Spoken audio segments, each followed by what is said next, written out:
Thank you for joining the fifth of our series of webinars we'll be hosting as Baringa Partners in 2021, covering key themes and topics that will define a low carbon future, featuring experts from both Baringa and our clients. My name is Elesh Patel. I am the Global Strategy and Markets Lead for our energy and resources industry here at Baringa Partners, and I'm delighted to be hosting this series of webinars. Our low carbon future is here now. 2021 is the inflection point, and one needs to look no further than the fresh government commitments from the top emitting countries, the imminent approach of COP26, and a private sector focus on embedding climate change into investment decisions.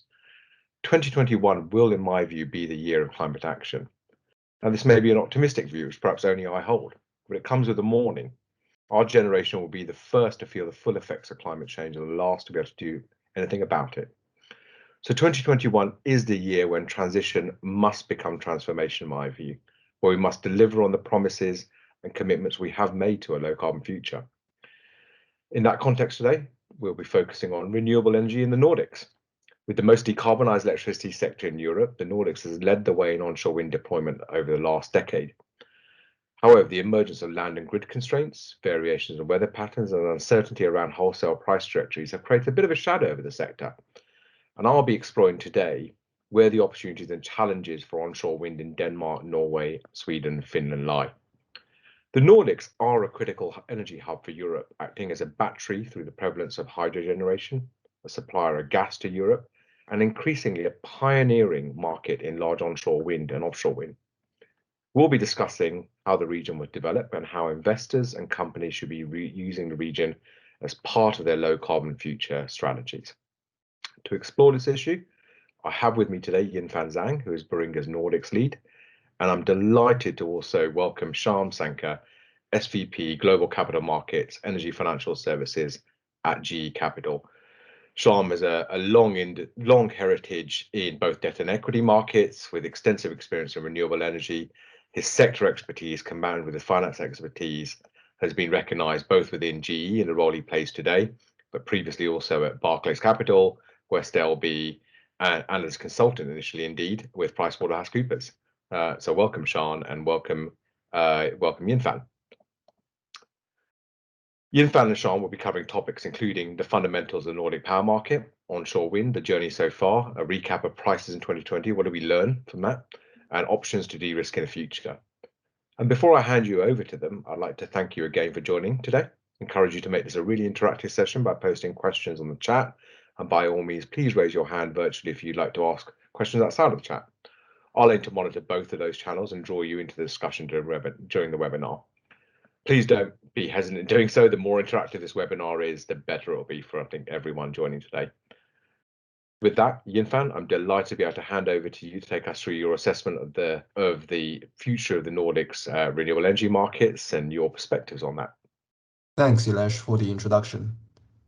I think today we stand at a pivotal junction in time for the Nordic renewable sector.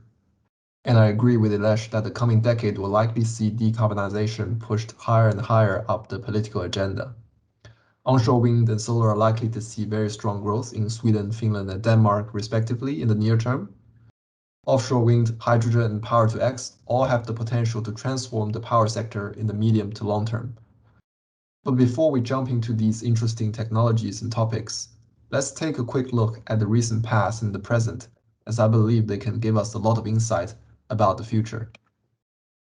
And let's start with 4 graphs showing the growth of renewables by source and by country from 2015 and 2020. And you can see over the last 5 years, most of the growth has come from onshore wind, which contributed around 9 gigawatts between 2015 and 2020.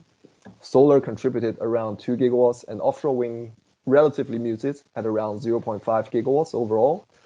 And of the 9 gigawatt growth in onshore wind, most comes from Sweden and Norway under the ELSER scheme. It is perhaps worth spending a couple minutes on ELSER because I think it has a really interesting design. And I think it's one of the main reasons the Nordics renewable sector is at the forefront of subsidy-free renewable development in Europe. ELSER is not a feed-in tariff that rewards projects at a fixed price independent of actual spot market price. It is not a certificate with a fixed value attached to it, like the renewable obligation certificate in the UK. and it's not a two-way CFD that simply makes you whole to a benchmark price. And these subsidy schemes tend to give you enough secured revenues to raise debts. Instead, LCERT is a top-up payment, and the value of which is not fixed. And the value depends on the supply and demand, and are inherently subject to market and regulatory risks. So from the very onset of LCERT, a significant proportion of renewable generators' revenue is reliant on merchant revenues, as opposed to subsidies.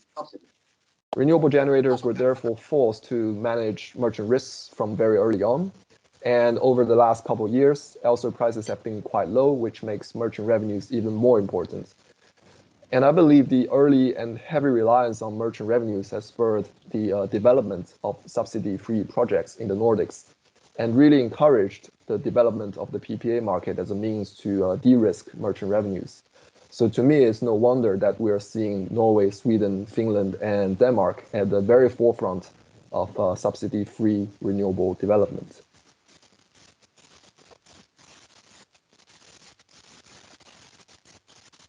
Come off mute there. Hi, first of all, thank you, Elish, thank you, Yinfan, for inviting me today, and Elish, thank you for the overly generous introduction. For me, the Nordics, it actually started the day that I joined GE, as it coincided almost exactly with GE signing an exclusivity agreement with Macquarie to co-develop the 650 megawatt Markbygden project in northern Sweden. Prior to that transaction, GE was a player, certainly was a player in the Nordics, but it made a big leap forward with that deal. And certainly for everyone who worked on that transaction, the whole deal team, it was a wonderful and rich learning experience, but it certainly wasn't without headwinds. As Yinfan sort of mentioned, we started off with LCERTs at 18 euros, and midway through developing the project, they collapsed to about 4 or 5 euros back in January 2017. The deal itself, obviously very large, very complex, had to consider cold weather and the impact on construction and what that meant, and how to time the sort of development of the wind farm, which was, again, sort of a big learning experience for everyone, but also the PPA market. This was a very large deal. Trying to source a PPA for that was a challenge, but then midway through sourcing a PPA, the off-taker said they would like a baseload structure. So moving from pay as produce, which was kind of the de facto way that banks had always financed previously, to baseload, brought about new and unique challenges with regards to how to raise debt financing. We have subsequently at GE worked on transactions. We've taken those learnings and deployed them in subsequent transactions. But what we learned is that each transaction, each year brings about new challenges. This is a market that's highly competitive. It's constantly evolving. LCOE is constantly falling. That you constantly need to innovate. Why is the Nordics so important? Well, clearly, as Yinfan said, it's scale. This is one of the few parts of Europe where you can develop at scale. And frankly, that means you can sell a lot of turbines for GE. But in order to pull that together, and for these sort of large transactions, there's a lot of different moving parts and different components. From a financier's perspective, it's a great market to deploy big tickets. So you attract a lot of banks and a lot of equity investors looking to deploy big tickets, and also the returns, because it's a merchant market, tend to be higher than those in some other parts of Europe where perhaps there's a feed-in tariff. The fact it is a merchant market means you have to stay continuously on top of power price forecasts, and that means working very closely with our friends here at Baringa, challenging some of their assumptions from time to time, because there are a lot of things that continuously move around, and we'll talk about some of those in Yinfan's slides. But it produces some really interesting dynamics, and the PPA market has changed so much in the 5 years I've been involved. Initially, it was big industrials. We signed our first PPA with Norsk Hydro. Then we saw data companies coming in, and now perhaps the ESG movement has triggered a lot of a smaller local industrial demand. We're also seeing the first of perhaps many cross-border PPAs from other parts of Europe. As concerns the sort of financiers, I'm always pleased in some respects to see new investors in deal announcements, players that you wouldn't think investing in the Nordics or raising funds for the first time. But banks as well. Initially it was just the local banks, then it became sort of Northern European banks, but now it's pretty much an open playing field. We're also seeing non-banks coming in, financing against merchant. So for me personally, it's a really interesting market to work on. I think we're probably not even at the halfway mark. We conservatively think that there's a good sort of 10 to 14 gigawatts in the next 5 years that are in the pipeline, but it'll all depend on sort of forecasts and how things play out. Thanks, John. Thanks, Ban. No questions so far, but I was going to ask you both just to, at the outset, reflect on any differences you see between the 4 countries that make up the Nordics, both either in terms of fundamentals or the growth over the last 5 years. Hisham, you begin with. Do you see any fundamental differences between the 4 countries? How would you look at it from an investor and an OEM perspective? Yeah, so obviously Norway was probably an early mover in this space, but frankly, Norway has very strong wind, but difficult sites to access. The coastline is very beautiful, full of lakes and mountains, but that's not great for transportation logistics. It also has very high wind, which makes some of those sites a challenge for different types of turbine. Sweden has more. Sweden and Finland, I would say, is characterized more by sort of rolling hills and easier land that can be developed. For us, those are our 2 markets that we focus on: Sweden and Finland. Clearly, Sweden was ahead of Finland. A lot of development that we've seen, but Finland has, in the last couple of years, I think, since the feed-in tariff regime has been phased out, has really seen a huge growth, and that's where we think there's going to be a lot of growth going forward. As concerns Sweden itself, we've seen some interesting dynamics at play. The north of Sweden now is quite a different place to the south, as concerns energy prices, and again, I think that's probably a topic that we're going to touch on during the course of this discussion. Yeah, absolutely agree, Sham. I think Sweden and Finland, as we will see later on, are definitely the nodes for growth in the near term. I think Norway and Denmark, they have seen a rapid period of growth, and perhaps things are likely to slow down in the near term, especially with Norway, with the land constraints that Sham mentioned, but also public opposition to onshore wind development. In Denmark, because they are one of the pioneers of onshore wind, there's actually also public opposition as well as land and grid constraints that will limit the number of turbines you can deploy. But absolutely a lot of potential in Finland still, given that it's historically being a net energy importer, and because it's got a relatively low level of renewable penetration, but very high resource levels. And Sweden will see that continuing. The level of deployment, the pace of deployment will definitely continue, but perhaps with some regional differences between different parts of Sweden. Great. I'll let you come back at the end as to answer the question whether you think the Norwegian bubble for onshore wind is over now, and or whether it was a bubble in the first place. So I'll let you come back at the end to answer that question. But if I let you continue, I think, with Sean. Great. So before we talk about the future in more detail, I'd like to take a moment to have a look at what happened in 2020. I think it was on a lot of investors' mind for some time, a kind of review of what happened, what caused the low prices in 2020, and it should really give us a lot of insight into the market risks for the region. So the pandemic and the subsequent lockdown in Europe had a large impact on the power sector, and we saw that different countries in Europe were affected to different degrees.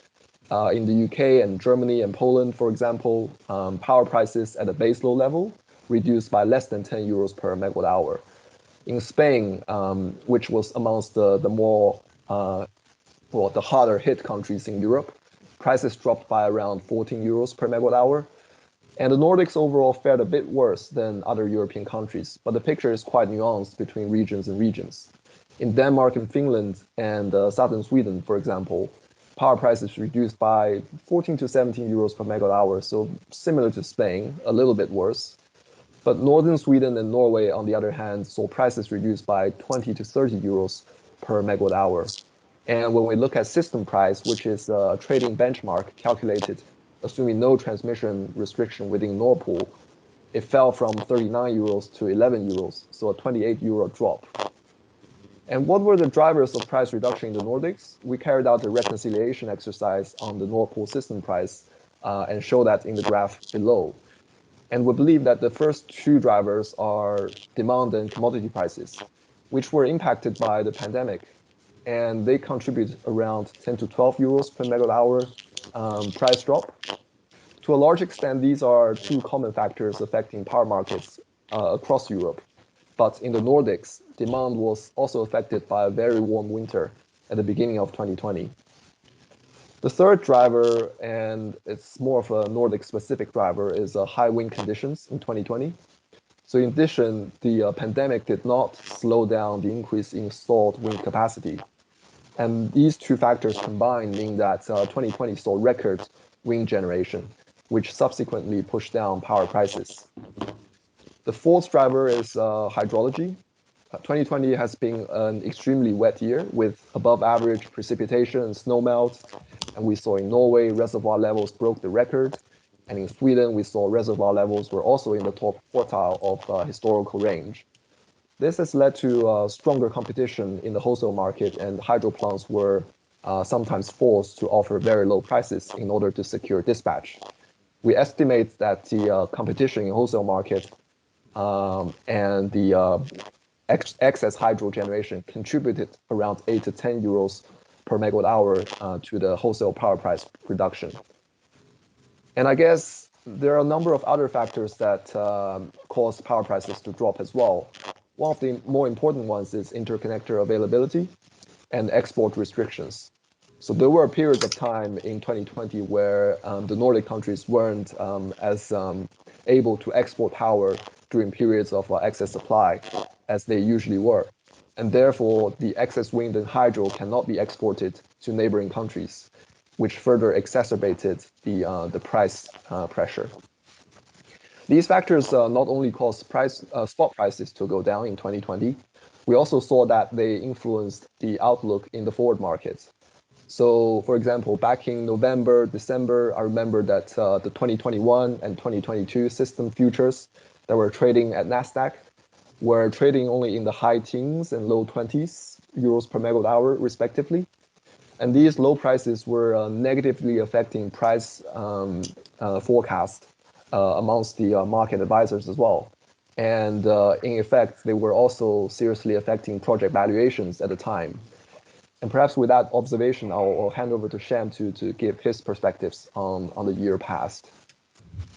Yeah, I remember this period last year very well, because we were in the midst of developing a project in Finland, but also evaluating opportunities to acquire assets in northern Sweden. And clearly we knew something was going on with the winter. Is exceptionally dry. Exceptionally warm, but very, very wet. And we were hearing these rumors about negative pricing due to, and then when that fed into the updated curve, I remember, Baringa, you issued a sort of warning note prior to actually issuing the new curves, setting out the fact that you had a number of different factors going on, and you were still working through what the impact would be, being the weather, COVID, but also I think there was some interesting dynamics at play in the oil sector, where Russia and Saudi had increased supply, and some pipeline dispute had been resolved, so the supply of gas had increased as well. I can't really comment on whether the weather pattern is something that, some people say it's a once in a generation event. Others say it's climate change and it could happen more and more. But we tend to try and look over the 25 to 30 year horizon of the wind farm and take a more long-term view. Unfortunately, from a developer's perspective, it looks like the kind of lower forecast in the long-term tail seems to be here to stay, and we've all had to get used to continuously optimizing again to try and maintain value in the transaction. But Yeah, they're my observations. Great, thanks, Sham. And I think it really tees up nicely into the next slide, because one point you mentioned, which I think is really important, is what is a short-term shock event versus a long-term sustainable scenario. And I think looking at 2020, it really helps us differentiate the two. And we can understand what a shock downside looks like versus what a scenario that's more sustainable looks like. And in the table here, I present some of the risks that we identified, and I've done a preliminary assessment of these risks using a traffic light system. And at a first glance, you can see that there's lots of yellow and red on the left-hand side, indicating risks on a short-term basis. And in my opinion, that's because most of the drivers that we identified have the potential to cause shocks to power prices. But on the right-hand side, you see that there's a mix of green, yellow, and red, meaning that some of the drivers, in our opinion, are less likely to cause sustainable downsides to power prices. And perhaps we can spend the next couple of minutes looking at each of them in a bit more detail. And starting with demand, I think 2020 has really shown us what a combination of abnormal weather pattern and the global recession can do to electricity consumption. Both these factors are likely to be cyclical and recurring, the former perhaps at shorter cycles, the latter hopefully not very frequently, but neither are likely to be the new norm. And on a long run sustained basis, we actually think that demand reduction is less likely to materialize. And this is because we see electrification of transport and industry, and they're likely to increase demand. And we see electrification of heat to some extent as well, that will increase demand. So perhaps two factors that could offset this. One is further efficiency gains in the heating and lighting sectors, and the other is climate change, which could potentially lead to warmer winters as a new norm. But actually, when we combine that with the electrification of industry, the build out of data centers, et cetera, we think that the longer term trend is still demand increase rather than decrease. In terms of commodity price,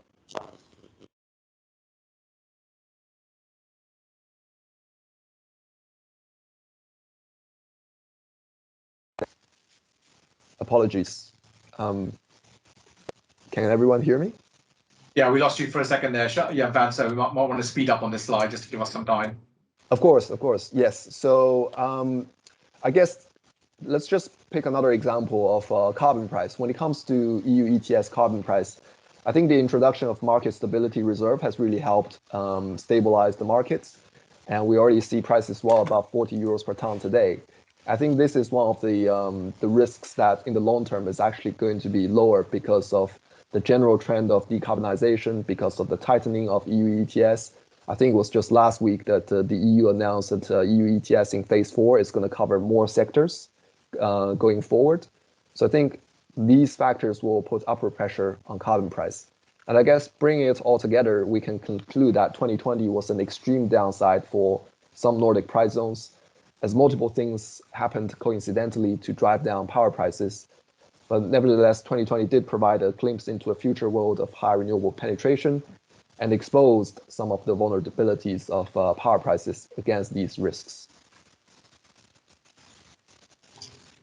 Yeah, I mean, look, I think Yunfan, you've covered this really well.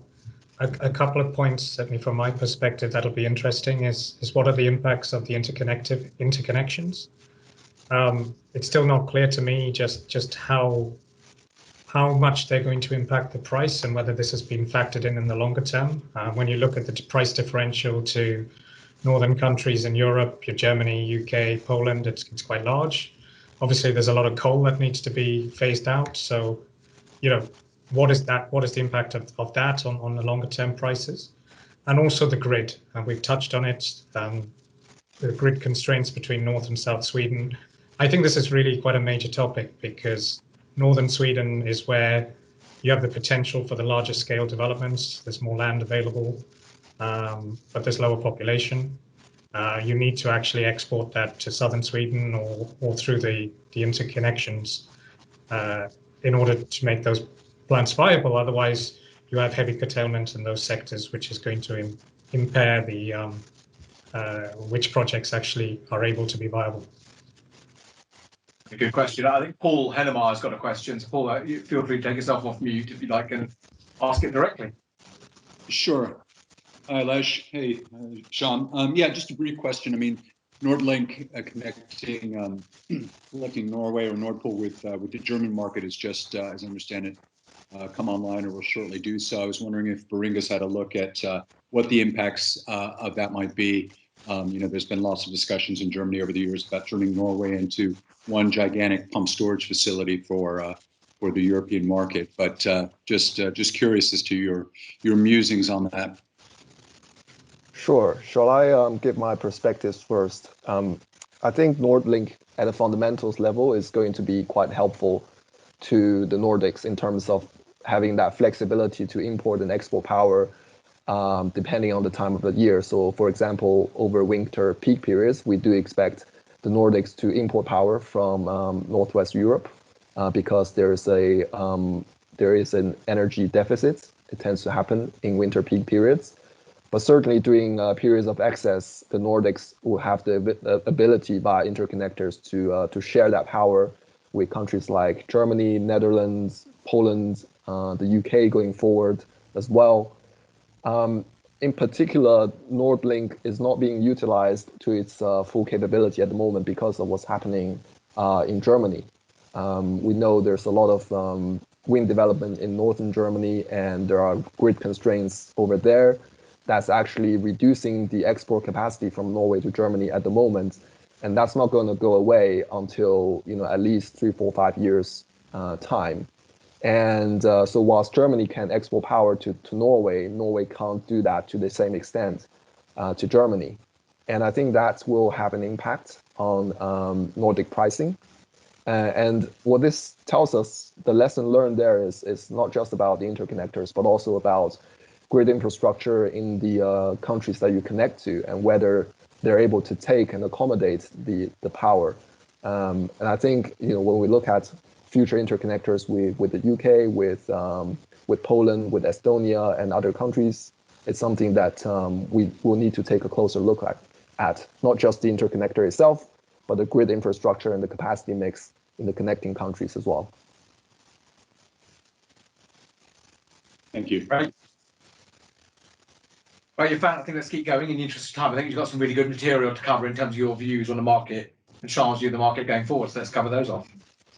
Yeah, sure. I guess to start with, casting our eyes forward, the opportunities and challenges. So where are the opportunities coming from? I think, in my mind, broadly 3 categories of opportunities. The first is displacement opportunities, as I like to call them. So these are renewables competing with other technologies and displacing other technologies in the merit order. It's been happening and it will continue to happen. The second is export opportunities. So the point that we discussed actually, further interconnector build-outs with the rest of Europe, which will allow renewables and hydro to be exported during periods of excess. The third one, which I'm going to talk a bit more about, is domestic opportunities coming from demand growth. The whole of Nordics currently consume around 400 terawatt hours of electricity per annum. And depending on the sources and the scenarios you choose from, this can be 450 to 550 terawatt hours by the time you get to 2030. The main sources of growth are transport, data centers, and industry, including hydrogen and power-to-X plays. And it's fair to say that we know electric vehicles and data centers have been hot topics in the Nordics for a while. But what's getting hotter more recently is electrification of industry and power-to-X. And just to give a couple of examples, in Denmark, we know that Ørsted has made the final investment decision in Hy2Res, which will use offshore wind to power a 2-megawatt electrolyzer to produce hydrogen. There are also a number of publicly announced green hydrogen projects in Denmark at feasibility stages, with a total electrolyzer capacity well exceeding 2 gigawatts. In Sweden, the flagship project is Hybrid, which is developed by Vattenfall, LKAB, and SSAB. And other ventures such as H2 Green Steel are developing similar technologies. If proven, these technologies could really transform the steel industry and add tens of terawatt hours of demand in the Nordics. And for me, there are three things that are quite interesting in terms of demand growth. First is the quantum. So obviously it's important whether it's going to be 450 or 550 terawatt hours. And in the near term, it's likely to push up wholesale prices. Over time, though, we do expect more renewable capacity to be built to meet that demand. And the additional demand will not only mean a demand increase at the grid level, it's also an increase in PPA demand, in our opinion, which will be beneficial for renewable generators. The second thing is flexibility of that new demand. And I believe that the flexibility is going to be key, and it's not going to be baseload demand that's going to be generated by green hydrogen and green ammonia and e-methanol. And we've been talking to OEM providers, and they've been saying that the electrolyzers, for example, can run very flexibly, so they can match very well with intermittent wind generation. The third one is it's quite important to understand the location of the new demand and whether it's going to be on-grid or off-grid. And serving an off-grid industrial customer in the north of Sweden is a very different proposition to serving an on-grid data center, for example, in the south, as grid risks, zonal price risks, volume risks, and counterparty risks are very different under the two situations.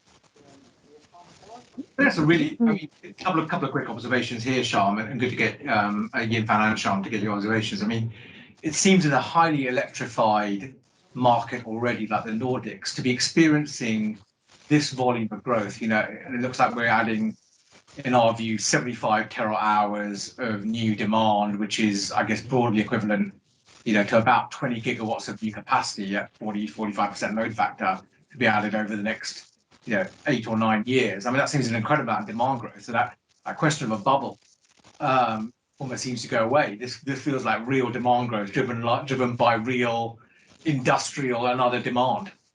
Would you guys concur with that? And that feels interesting and exciting for investors.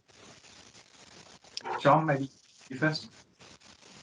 Yeah, I mean, look, I think that green bar there accounts for quite a lot of the growth that Yin-Fan's assuming, and I understand a large chunk of that is hydrogen and ammonia, which is yet to really take off. So it'll be interesting to see, how those market dynamics play out, and whether hydrogen is the new battery and the new source of future transportation of so many different aspects of transportation and etc. But certainly I buy into the fact that personal transport is going to be electrified. I mean, it's already happening in Norway. We see huge penetration of electric vehicles. I think that's only going to continue. You've got data centers, more and more of them moving to this region. That's real. But the big question mark for me is whether these industries are actually going to move to northern Sweden. I mean, we've seen Northvolt, their battery manufacturer, but we've also we've seen SSAB, as you mentioned, Yin-Fan. But I've heard reports of there being potentially another 7 or 8 such big decisions that are about to be made. But it's not clear to me whether they're viable, whether that's going to be in the next 5 years, 10 years, or sort of a longer term sort of pipeline dream. And I think that's going to be quite important here. But also sort of coming back to the point about interconnectivity, are we going to see more demand being drawn from outside the region? And is that actually going to help evacuate a lot of the electrons that come online through sort of continued onshore and potentially even offshore build out over the next decade and beyond? We should definitely come back to that at the end, Sharm, as to whether investors take comfort from being able to export power as opposed to the domestic fundamentals in the country where they build in. I found that really difficult in the last 10 years, I found it difficult to convince investors that they should look at export potential as a risk management opportunity on a domestic investment. And the two of those go together, I think. So we should definitely come back to that. But maybe just in the interest of time, Yin-Fan, we carry on. I know you and Shah want to cover onshore wind, offshore wind, and heaven forbid, solar in the Nordics. I look forward to hearing your views on how solar is going to make it big in the Nordics. Absolutely. So if we start with onshore wind, I think onshore wind is well placed for growth in the next few years still. Sweden and Finland see the most development activities today, and there could be an additional 8 gigawatts of onshore wind capacity being installed by 2025, according to our analysis. Even in countries like Denmark, where onshore wind development is getting saturated due to land and turbine limits, we could still see 1 to 2 gigawatts of additional capacity over the next 5 years. And I think that's pretty much a market consensus that we're going to continue to see development in Sweden and Finland in the near term. I think beyond 2025 is where it gets interesting and uncertainties start to emerge. The first one is whilst onshore wind has the lowest LCOE in the Nordics compared to other technologies, we might start to see non-economic factors slowing down its development. And by that, I mean, for example, community oppositions, planning restrictions, which limits the size and the turbines that can be used. Projects therefore cannot be fully optimized to get the lowest LCOE that they can achieve. And the second one is the political and policy environments, which may start to favor offshore wind development, which we'll talk about in a bit more detail. And thirdly, perhaps more importantly, that Sham already touched on earlier, is this grid risk. And grid risks are really becoming more prominent in the mid-2020s following further build-outs of onshore wind, much of which happens in the north of Sweden and Finland. As transmission reinforcement tends to lag behind generation development, the price could further diverge between the north and the south. And curtailment risks could potentially increase too, due to grid congestions and system stability concerns, as we have seen for part of 2020. And to just give you a few numbers, we think onshore wind in Sweden could grow by about 5 gigawatts over the next 5 years, mostly in the north. Transmission capacity between SE2 and SE3, meanwhile, may only grow by 800 megawatts, and that's according to Nord-Syd transmission reinforcement project announced by Svenska Kraftnät. The implication is that the price difference between SE2 and SE3 will further widen, and it could also start to depress Finnish prices, as excess power is not able to be exported further south, but have to find alternative routes, and one of the routes is through SE1 into Finland. Yeah, look, completely concur with everything you've said, Yin-Fan. I mean, just on the numbers, we've done some analysis and we think that there could be even up to 8 gigawatts of pipeline projects in Sweden, in the sort of 5-6 year horizon, and another 6 in Finland. Now, it's unlikely all of them would get done ordinarily, but that grid situation is certainly one to watch. I think it's going to have a major factor here in how the market develops. But kind of going back to what you were saying about the size of turbines, in the 5 years I've been involved, we've gone from sort of the 3 megawatt platform up to 6 megawatt platforms.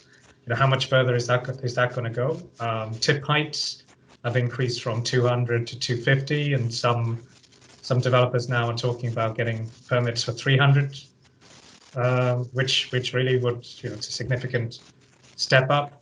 But also on the PPA side and merchant risk, what are the appetite levels? What is the demand levels? I mean, on the PPAs, we're seeing that Finland and southern Sweden, you're getting PPA prices of high 20s, low 30s now. But in northern Sweden, it's potentially up to 7, 8, 9 euros below that. Northern Sweden has larger sites. The need for a PPA, you could argue, is not just about hedging risk. It's also about lowering the equity or the the equity ticket that an investor may need. If prices are that low, is it viable to actually execute a PPA? Because then the differential between the power price forecast curve and the PPA price is quite large, and arguably you're not raising the level of debt that you need, or it's costing you too much from a sort of opportunity cost perspective. So there's quite interesting dynamics there. So I don't think the constraints are going to be really on the capital side. I think there's significant interest in investing in this market, but it's more going to be on the grid risk and whether those bottlenecks can be addressed. Is there a question, and this is really a question for you, Yin-Fan, where even if the grid situation is not resolved, is there a way of and going back to your discussion point, Nilesh, on evacuating that power through the pipelines? It's a long way from northern Sweden to the pipelines, but is that something that people are working on? Yeah, absolutely.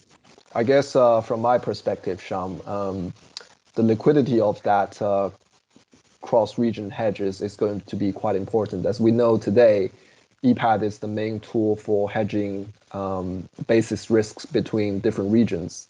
And liquidity is not universally good for all the Nordic zones. So I think the development of liquidity within that forward market, or potentially even emergence of other liquidity products or ways for people to hedge that basis risk is really important.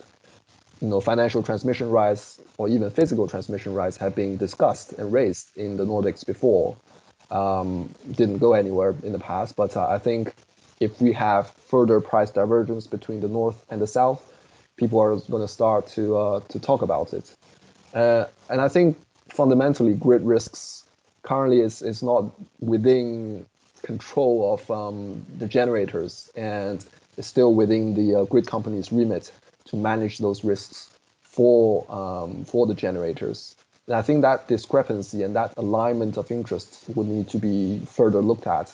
How do we facilitate the growth of renewables in conjunction with the growth of grid infrastructure is going to be key. And we already see that being done in countries like Australia, where the grid companies are saying, let's get together, let's develop a renewable energy zone, and let's have more coordination between grids and generators. And that's the way that I think could potentially work in mitigating some of the risks that we discussed.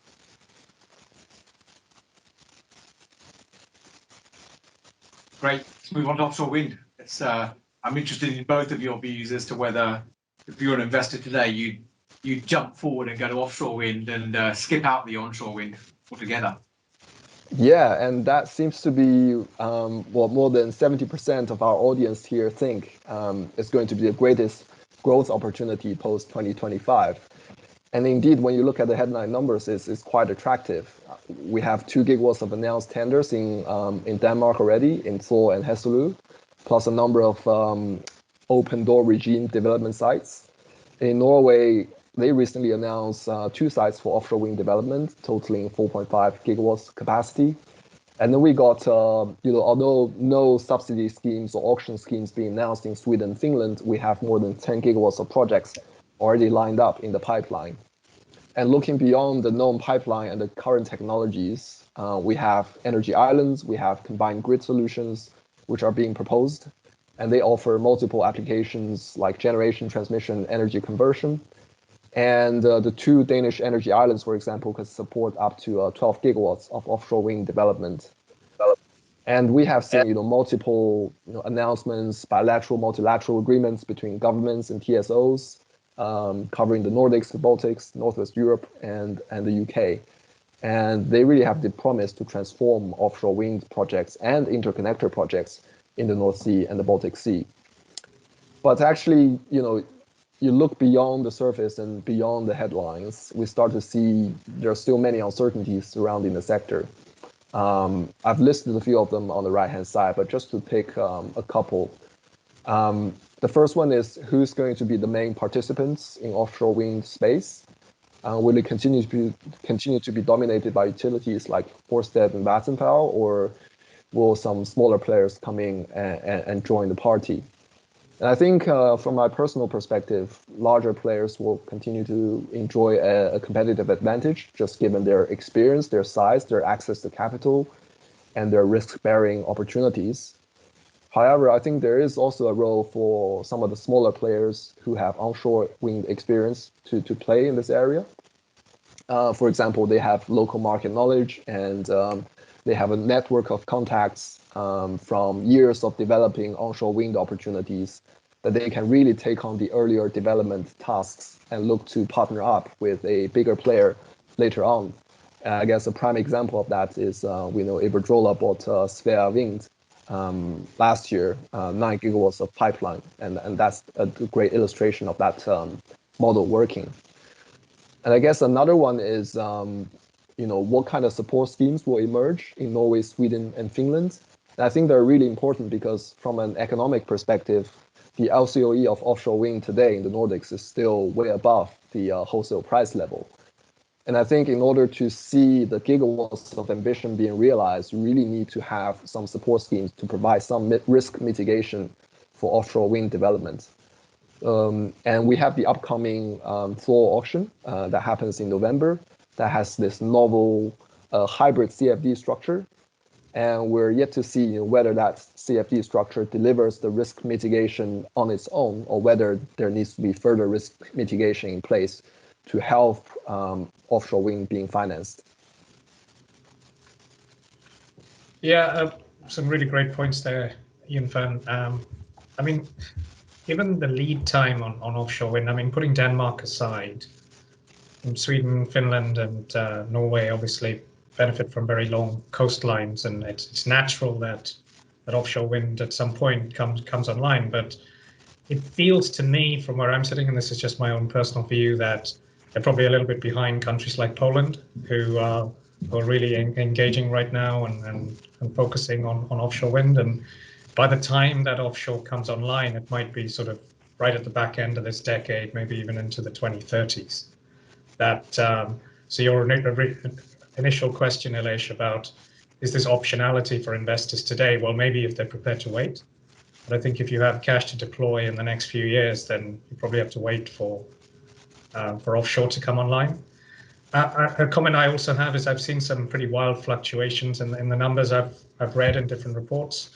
Of course, I've seen that the Iberdrola transaction you mentioned, Yunfan, 9 gigawatts, that's huge. There's probably another 4 or 5 gigawatts I've also read about in Sweden alone. Norway clearly has some massive potential, although I understand the waters are quite deep, so it might need sort of energy islands or floating to really exploit the potential. So, what is the real sort of pipeline here? Is it 30 gig? Is it 5 gig? Is it and what is the timeline? I think these are the big questions. And I agree with you on the route to market scheme as well. I mean, on the support scheme and the route to market. I mean, what is the strategy here? Is it a hydrogen play potential? Are the oil and gas companies going to get involved? I think it's going to be a really interesting space to watch as it evolves over the next sort of 5 years plus, I'd say. And if you were an oil and gas company now with very significant ambitions in the low carbon space and big renewables targets by 2030, would you go the slow, steady, well-trodden path of onshore wind in the Nordics, or would you try and jump ahead to offshore wind? What would be your bet? I think for me, it's going to be offshore wind. And the reason for that is you look at utilities and oil and gas companies in Norway and Denmark, they actually have a lot of experience with offshore. And it also is an industry that's far wider than just the core oil and gas industry. It's all the peripheral industries as well. And I think the governments there are really committed to supporting the wider industry, the employment, the expertise. And that's why we see that in Norway, for example, they're targeting floating type offshore wind projects, because that's where they think they can gain a competitive and strategic advantage. They can maintain their offshore expertise and really use that not only in Norway, but potentially in the future, exporting that expertise beyond Norway. So I think, if we look at Denmark and Norway, definitely I think offshore wind is going to be what oil and gas companies are going to target. In Finland and Sweden, arguably, it's slightly different, and we've seen oil and gas companies developing onshore wind there. So I think, the different waters, the different expertise will mean different opportunities for oil and gas companies when they look at these different geographies. Okay. Sean, who are you betting on here? Onshore or offshore? Where are you going? I'm with Yunfan. I think that sure there are some large onshore wind deals coming up, but most of the oil and gas companies, they like to deploy at scale. I think, and plus I think that their experience of offshore oil and gas will somehow play out into the offshore sector as well. Particularly Norway, I think, is a country with huge expertise on offshore oil and gas, and as Yunfan says, it's not just the oil majors themselves, it's the whole sort of infrastructure and supply chain around that I think will evolve and develop over the next few years into playing a role there. Right. And so not only the Nordics, the largest battery in the world, now you're about to tell me that solar is going to be big in the Nordics, Charles. So maybe Shami will disagree with it. So why don't you tell us why solar is going to be interesting? I'm just hedging my bets, Ilash, covering everything. I think solar is generally going to be quite interesting for the next few years, and perhaps not for the whole of Nordics in terms of a utility play, but certainly for countries like Denmark. I think there's a lot of solar potential. And the reason being that, in Denmark, the average solar capacity factor, when you compare that with the UK, they're actually on par. So, Denmark has actually got reasonable solar resource. And if you look at how solar capacity has been deployed and developed in the UK, you can believe that there's potential in Denmark as well. And secondly, I think in Denmark in particular, the wholesale prices are very strong linked to Germany and has been historically at a higher level than Sweden and Norway. So the pricing level inherently, especially the daytime prices, have been quite attractive for solar capacity. And I think the third one, perhaps a less important one, is there's still technology neutral auctions happening in Denmark. So if you want to go for support schemes, you can still get it. There's competition, but at least you get a little bit of support to support your business case. And lastly, I think PPAs have been used quite frequently in Denmark. There's still some industrial and corporate demands for PPAs, and therefore it can support some solar deployment. Data centers as well, that's another big growth area in Denmark, and that works quite well with solar generation. And I think the other two interesting things, and perhaps pointing to the graphs I have on this slide, is how much solar is going to be affected by Germany. So Denmark and Germany are really closely linked. And I think the 20 gigawatts or so that's going to become operational in Germany over the next 5 years is going to really influence the capture discount of solar in Denmark. So it remains to be a space where we watch and see what happens. Are they going to maintain that competitive advantage going forward, or is solar deployment in Germany going to drag down capture prices in Denmark as well, as we have seen elsewhere in Europe? Okay, Sham, are you scared of solar disrupting the WTG business for you? Look, I mean, solar is not an industry that I can add too much on, but what I will say is, whilst the Nordics is very dark in the winter, it's very light in the summer. So I think I've visited our site in the far north of Sweden and gone to bed when it's daylight at 11 and been woken up at 2:30 in the morning by the sun. So I guess there must be some potential. Seasonal profile is what you're saying. Okay. Yes, exactly. Seasonal profile. Right. Last 5 or 10 minutes if people can carry on, but let's keep going. You can talk about risks and then some closing remarks. We'll definitely try and reserve a few questions and then some debate. Yeah. Yes, certainly. Let's perhaps not spend too long on these next couple of slides and save some time for debate. I think really we want to cover the risk mitigation options for renewables in the Nordics. As I mentioned already, Nordics is a front runner in terms of subsidy-free renewable development. And therefore, the PPA market is quite advanced compared to other European countries. I think I've seen some statistics. I think only Spain and potentially the UK are ahead in terms of the number of PPAs signed. So the PPA volume is quite good. When we look at the demand covered by PPAs, around 5 gigawatts of projects, but 20 terawatt hours of demand covered. And if you look at the heavy industries in the Nordics, the annual demand is about 80 terawatt hours. So there's still some way to go. And I'm not suggesting that all 80 terawatt hours of heavy industry demand is going to sign a PPA, far from it. But I think even if, say, 50% would consider signing a PPA, then we still have some potential. I think apart from that, there's also the lighter industries and also C&I demand in general, which might not sign a direct corporate PPA with a generator, but utility PPAs might be used as a bridge to connect the generators with the final demand. In terms of auctions, I mentioned there's the offshore wind auctions in Denmark, and potentially there will be more auctions coming up in Norway as well. But it's worth mentioning merchants because as the market evolves, we might see more merchant opportunities coming up. And you know, the merchant model is predicated on selling power in the spot market and only securing short-term hedges. Today, there's not a lot of volumes that's purely on a merchant basis being financed, but it could change going forward. So I think you need to believe a few things for merchant renewables to emerge more strongly. One is you probably need more liquidity in the forward markets. And two, you probably need lenders to get more comfortable with merchant exposures. And three, you probably need some new financing structures in place.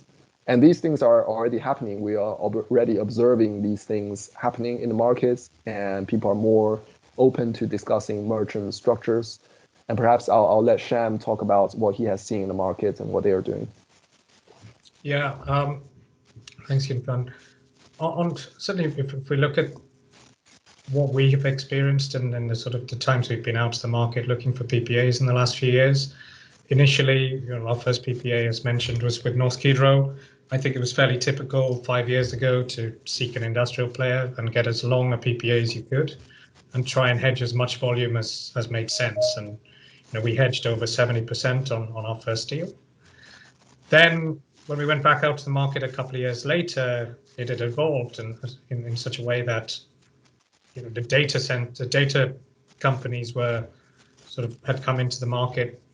They were prevalent before, but much greater numbers. All of them were present. Some forestry companies had come in as well, but the tenors had really come down.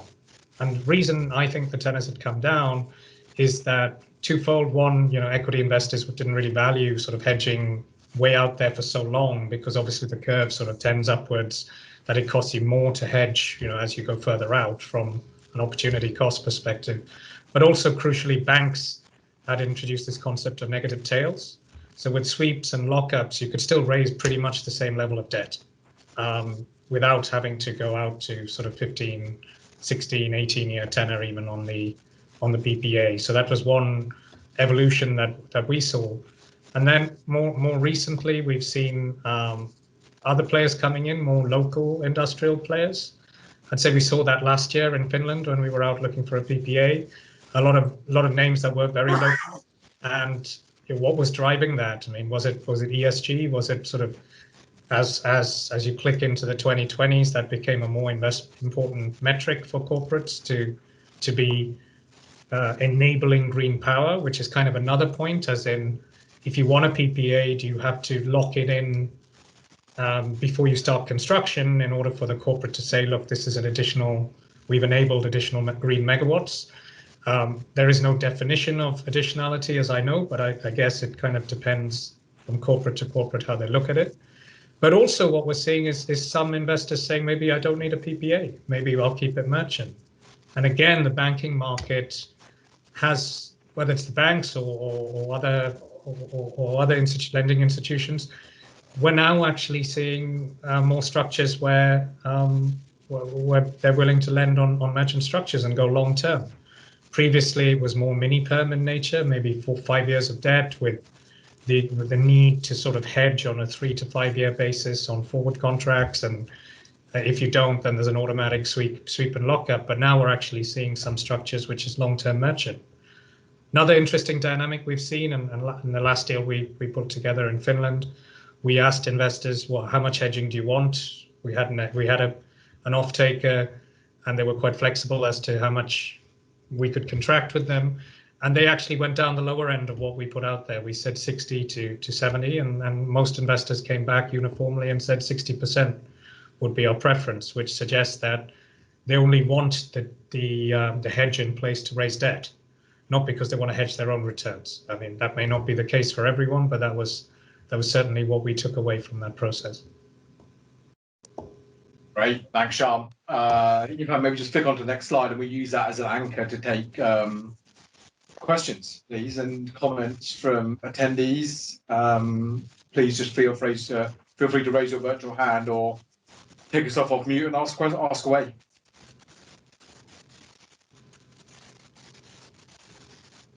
whilst you're thinking, I'm just going to go back to one of my questions, so Shyam and Yinvan for you, which is the Nordics bubble that I talked about. There's definitely been a huge amount of investment in onshore renewables over the last couple of years. Shyam, what's your sense? Was it a bubble, and is the bubble coming to an end, or is this just like Spain? Is it just a story going to continue and continue and continue? It's a good question. I mean, some of the prices I've heard deals close for in southern Sweden has certainly exceeded what I thought was feasible, particularly since in the last year we've seen a much lower forecast price environment.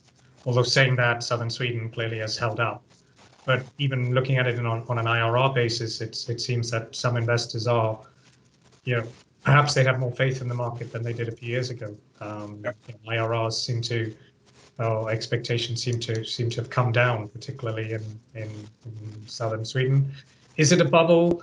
No, I don't think so. I think again, just going back to the whole grid constraint thing, I think if the projects are viable, I think you're going to find investors continue to want to invest.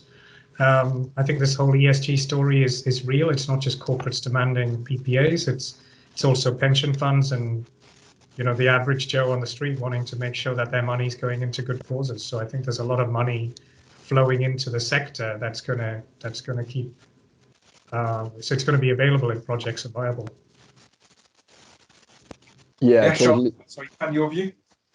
Yeah, totally agree with Sham. And I guess I just want to add a point perhaps on the pricing, on wholesale power prices. And I think the reason I'm optimistic about certain parts of the Nordics is from a fundamentals perspective. I think southern Sweden and Finland pricing will hold up because we saw that over the course of 2020, prices didn't really collapse in those regions. They held up relatively well with regards to the rest of the Nordics. And if you believe that demand is going to increase in the future, commodity prices are going to drive up continental European power prices. If you believe in those things, then I think southern Sweden and Finland will hold up. I think the risk is really with some of the hydro-rich regions like Norway and northern Sweden. And it really speaks to the importance of hedging your power price, I guess, not just from a financing perspective, but also from an equity perspective, perhaps in those regions. If you read the annual report of Statkraft, the biggest hydro owner in Norway, their headline figure hasn't really suffered that much in 2020 because 70-80% of their revenues are hedged. Arguably, they have downstream operations, which gives them a natural hedge. But I think they've front-sold a lot of their power. They've managed it through short-term hedges. They've managed it through exchanges. And they weren't really seeing that part of power price volatility that much. So I think, for certain regions, you could argue it's a bubble, but there are certain ways you can hedge power price volatilities. Got it. It's really helpful. Look, I recognise we're at least 5 minutes over time. So, look, if there are any other questions, please do feel free to call out now.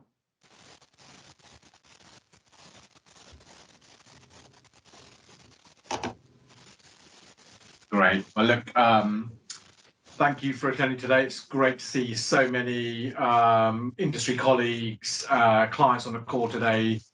Shyam and Yinvan, thank you ever so much. I think that's a great overview of the opportunities in the Nordics. I think it's feels like a market with more to give yet, both on offshore wind and on onshore wind.